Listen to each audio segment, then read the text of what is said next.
'n seisoen van wag.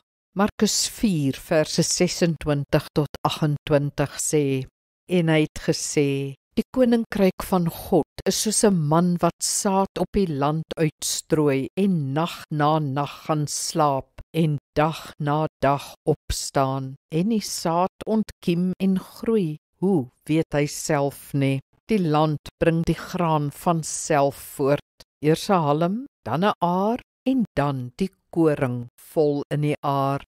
Ons moet leer om die dissipline van wag te beoefen, want nie alles gebeur dadelik nie.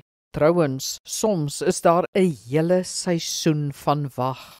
Mens kan nie saai en sommer môre oes nie. 'n Gesaaide land en 'n ongesaaide land lyk vereers eners. Dan breek die seisoen van groei aan, soos die groen halms opkom, en uiteindelik, wanneer die plant vol groei is, kom die seisoen van oes.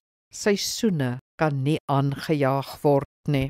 Net so moet ons soms net wag. Soos die boer moet ons intussen doen wat die lande verg, of soos 'n swanger vrou gereed maak vir die baba, maar benewens dit is dit 'n wagtyd.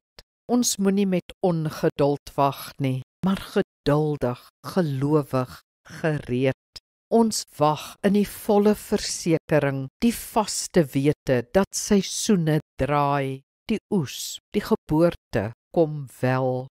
Kom ons bid saam. Liefdevolle Vader, U is meer geduldig met my as wat ek met myself en met U is. Soos Jesus by Lazarus se dood, vertoef U soms eers om U eie redes. Dis dikwels goed vir ons om te kan wag. Om te kan wag is geloof. Ek wag op U, Here. Amen. Die Here seën jou.